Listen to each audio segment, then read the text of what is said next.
Hi, it's John Chisholm from Crescente Management Centre. Welcome to our learning burst for this month. This is Series 2, Episode 3. For this month's learning burst, we're going to look at the balance between productivity and well-being, or work-life balance. So we're going to take a look at productivity and well-being. So if we take productivity on one side of these axes, so from low to high productivity, and then on another axis think about low to high well-being, and I guess that's kind of subjective. You could probably put measures on it, and organisations do, but let's just think about those in broad terms. And then I've kind of mapped out what's maybe like a kind of red, an amber and a green, something that we're all very used to really. So what would you put on your productivity scale, and what would you have on your well-being scale? So there's loads of different ways that we could think about quantifying this, or different kind of dimensions or aspects of each of those you may want to look at. So I've just thought of a few quickly for the purposes of this exercise, but if you want to change those, then do. So I think on the productivity side of things, then I think we need to think about what skills we've got. So the skills that we need to do our job effectively is going to be kind of very varied, lots of different skills. So I'm thinking planning, delegating, influencing, decision making, those sorts of things that kind of keep us productive. And in with that then, I'm going to put self-management. And these are not in any particular order, they're just ideas, just aspects of productivity. So self-management from an emotional intelligence point of view is our ability to manage our own thought processes and manage our own mindset and so on.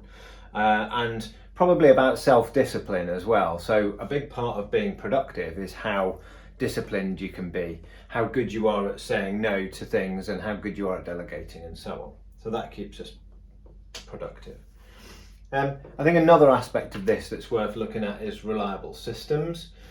So for personal productivity, or again within a team or an organisation, what sort of systems do we have and how reliable are they, and that increases our productivity. And I'm also going to put on this scale trust, more as a sort of relationship related skill or behaviour or what have you, but the level of trust we have in our manager or our leaders or our team, I guess going the other way, is key to productivity. I think high levels of trust equals higher levels of productivity. So those are some of the aspects that I think we could think about for these, again in a sort of self-coaching context or coaching other people, thinking about assessing your current and desired level of all of these on both scales. So where are you on these from 0 to 10 right now? And you might want to give it a particular context as well. And then from a well-being point of view, again, I just want to put a few ideas on it. We could go with your physical self, some aspects of us as a person, and think about sleep and exercise and diet and nutrition. We could think about self-care. So where I've put self-management on the productivity side, I think self-care is more about actually looking after yourself and sometimes being able to put yourself first. A lot of jobs and a lot of people that we work with on, for example, in healthcare and frontline and key workers during COVID, for example, there's been a lot of doing a lot of selfless acts and a lot of looking after other people, whether that's in retail or customer service or in loads of other roles, healthcare like I mentioned. But actually there is a point at which we need to look after ourselves in order to maintain our well-being. So it reminds me of the aeroplane safety stuff where they say put your own oxygen mask on before helping others. So that's what I mean by self-care in this context. Next, I think for the sake of well-being, we need to have a sense of purpose. So what are we about? What's important to us? And that might not just be work stuff. In fact, all of this, I would very much consider you as a whole person, your work and your life, your productivity inside work as well as outside, and your well-being in and out of work as well. And then I'm going to put belonging. A lot of people go to work for the social aspects of it, for it's part of your identity, it's a big part of our lives, and actually from a well-being point of view that we belong. So there's some of the aspects that I think we could consider. Now on the graph, as it were, on the chart, I think if we got really high levels of productivity but low levels of well-being, then what does that mean? And I've kind of put that in our red zone, not great, because it might be good for short periods, but probably not good for longer periods. So I think that might lead to burnout. You're achieving a lot, you're getting a lot done, but probably at your own expense, the expense of your well-being. Going the other way along our the kind of red zone then, is high levels of well-being, but not very high levels of productivity. And that one is slightly more questionable. Maybe this is a dotted line, or it might depend varying on the context. But I'm wondering if this is sort of bore out, really. You are really well, but you're not achieving much. So I think we need to kind of think about how far that goes in terms of, do we want the productivity to kind of come up a little bit? What we're aiming for really is this sort of green zone here, which is happy and productive. And this is going to vary all the time. Work-life balance for me is a kind of day by day, almost hour by hour thing sometimes. So thinking about what it takes to get you there, and within a context, what keeps you happy and productive. So improving yourself in these areas, sure. So the different kind of ideas I was thinking, different sort of situations that we might want to be considering, there may be kind of stuff changes that you've made yourself, so new job. You may have really low levels of trust or low levels of well-being, and as a result of your job maybe. So you might be thinking of leaving your job. Maybe you've just had a new baby. That kind of changes our focus and changes our motivation.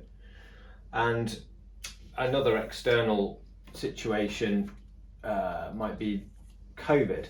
So these are just kind of questions or context really. Given where you are in the grand scheme of things right now, then what's going on for you and what impact are they having and what changes do you need to make? And so again, within all of that, just with these sort of factors, is how much control do you have?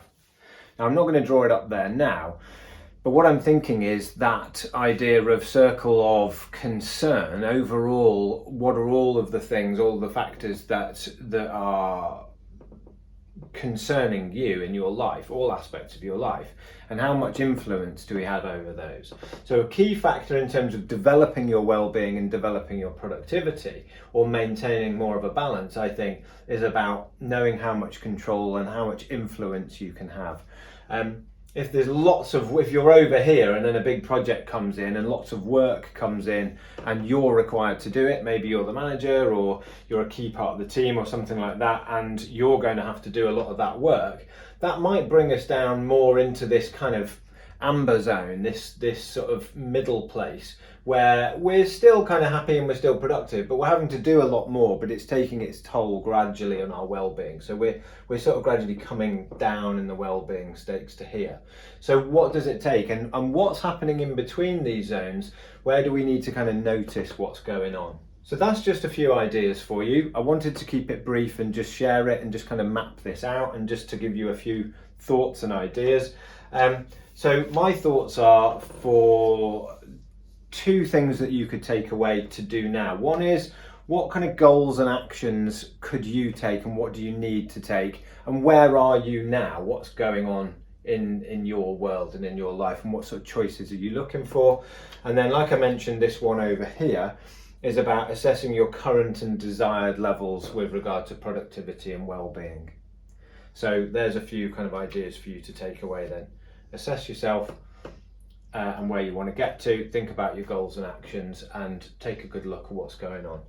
And these are a lot of the things that seem to come up in a lot of the training courses that we do, and with coaching that we do for teams and for individuals as well. So if you need any help, and it's useful often to get external help, then give us a call. We're here to help and maybe we can support you or your teams to improve your productivity and your well-being.